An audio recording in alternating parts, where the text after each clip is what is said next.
नमस्कार, मार्केट संवाद में आपका स्वागत है। आज हम बुंदेलखंड क्रांति दल के कार्यालय में बैठे हुए हैं और जो राष्ट्रीय अध्यक्ष हैं, आइए हम उनसे चर्चा करते हैं। सर जी, बुंदेलखंड राज्य के बारे में आपकी क्या तैयारी है?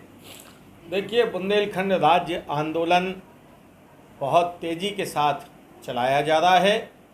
बुंदेलखंड के 14 ज़िले हैं, 7 मध्य प्रदेश, 7 उत्तर प्रदेश। इन सभी ज़िलों में हमारे कार्यकर्ता लगातार जनता को जागरूक करने का प्रयास करते हैं। हम लगातार हर महीने की पहली तारीख को एक ज्ञापन प्रधानमंत्री तक पहुंचाते हैं, उनको याद कराने के लिए कि प्रधानमंत्री जी, झांसी में 27 अप्रैल 2014 की रैली में उमा जी ने ये वायदा किया था बुंदेलखंड की जनता से कि भाजपा की सरकार आई तो राज्य बनाया जाएगा। आप भी उस रैली में मौजूद थे मंच पे, तो वो वायदा हमारा निभा दो और बुंदेलखंड राज्य बना दिया जाए, क्योंकि बुंदेलखंड राज्य छोटा नहीं है। अपनी जनसंख्या 2011 की जो जनगणना थी उसके अनुसार 1,83,34,753 हमारी आबादी है और इसके अनुसार हम देश के 19वें नंबर के राज्य होंगे। हमारे पास ज़मीन 70,592 वर्ग किलोमीटर है, इसके अनुसार हम देश के 18वें नंबर के राज्य होंगे। तो हम छोटे राज्य नहीं हैं।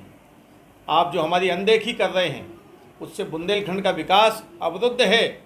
हम पीड़ित हैं, किसान आत्महत्या करने को मजबूर है, स्टूडेंट्स की पढ़ाई की कोई सुविधा नहीं है। जो आपने इकलौता बुंदेलखंड विश्वविद्यालय खोला है वो सेल्फ फाइनेंस है। 50,000 सालाना फीस, 60,000 सालाना फीस, ये कैसे देगा गरीब आदमी? आपके आंकड़े बताते हैं कि बुंदेलखंड की आम जनता की इनकम जो है वो एक साल की 39,000 है। जैसा कि हमें पता चला है जी, कि आप पार्टी के कार्यकर्ताओं को कोई ट्रेनिंग देने जा रहे हैं, ये क्या है मामला? जी देखिए, पार्टी के कार्यकर्ताओं को के लिए एक ट्रेनिंग कैंप लगाया जा रहा है। ट्रेनिंग कैंप में बुंदेलखंड की साहित्य, इतिहास, कला, संस्कृति, इस सब का ज्ञान उनको कराया जाएगा। उनका लिखित इम्तहान होगा, उनकी पढ़ाई होगी, उनको प्रैक्टिकल अनुभव भी राजनीति का कराया जाएगा। उनको बुंदेलखंड के जो ऐतिहासिक स्थल हैं हम उनको दिखाने का काम करेंगे कि बुंदेलखंड में वो राजा छत्रसाल को जाने जिन्होंने बुंदेलखंड बनाया, वो कालिंजर के किले को जाने जहाँ शेरशाह सूरी मरा, वो झांसी रानी के किले को जाने जहाँ 1857 की क्रांति का इतिहास लिखा गया।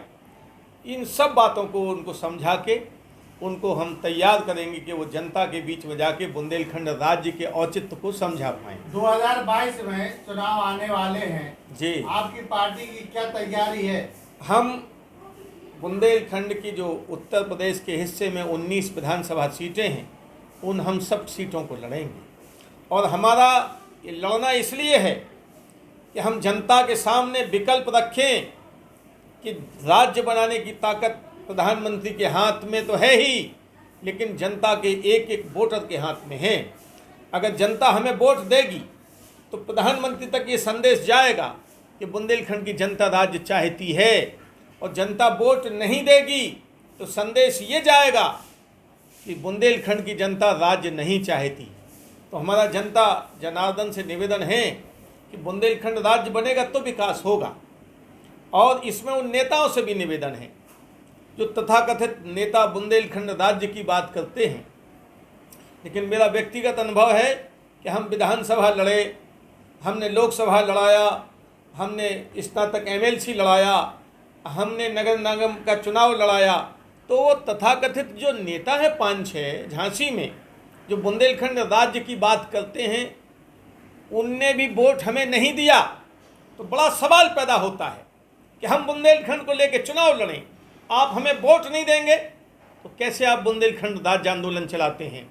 तो हमारा सबसे निवेदन है कि 2022 के चुनाव में जब हम अपना उम्मीदवार आपके सामने लाएं तो आप अपना वोट दीजिए। ये वोट आपकी वो ताकत होगी जो दिल्ली सरकार को मजबूर करेगी बुंदेलखंड राज्य बनाने के लिए। अगर आपके पार्टी के विधायक और सांसद जीत के आते हैं जी, और अगर मौका मिला सत्ता में भागीदारी करने का, हाँ। अगर बीजेपी को समर्थन देना पड़ा आपको, आपकी पार्टी को, तो क्या आप किन शर्तों पर समर्थन करेंगे? हमारा पहला अंतिम लक्ष्य बुंदेलखंड राज्य। अगर हमें भगवान ने इतनी ताकत दे दी कि कोई हमसे समर्थन मांगे और हमें देना पड़ा, तो हम उनसे राज्य की मांग करेंगे, बुंदेलखंड राज्य बना दो। इसके अलावा कोई प्रलोभन हमें अपने इरादों से डिगा नहीं सकती। हम अपने सिद्धांत के लिए सिद्धांत नहीं छोड़ेंगे सत्ता के लिए। सत्ता हमारे लिए गौड़ है, सिद्धांत हमारे प्रमुख हैं, बुंदेलखंड राज्य आंदोलन हमारे लिए प्रमुख है। अभी जो सरकार चल रही है, माननीय योगी आदित्यनाथ जो मुख्यमंत्री हैं अपने उत्तर प्रदेश के, जी जी, इस सरकार के बारे में आप क्या कहना चाहते हैं? देखिए, सरकार कोई भी हो चलती है, लेकिन हमारा आकलन हमें बुंदेलखंड को लेके है कि योगी आदित्यनाथ के पहले भी बुंदेलखंड विश्वविद्यालय स्ववित्त पोषित था, आज भी स्ववित्त पोषित है, तो हमें लाभ नहीं मिला। वो जो दो बातें बुंदेलखंड के विकास को कही जाती कि बुंदेलखंड एक्सप्रेस वे और डिफेंस कॉरिडोर, तो बुंदेलखंड एक्सप्रेस वे से क्या फ़ायदा होगा? वो झांसी नहीं आ रहा।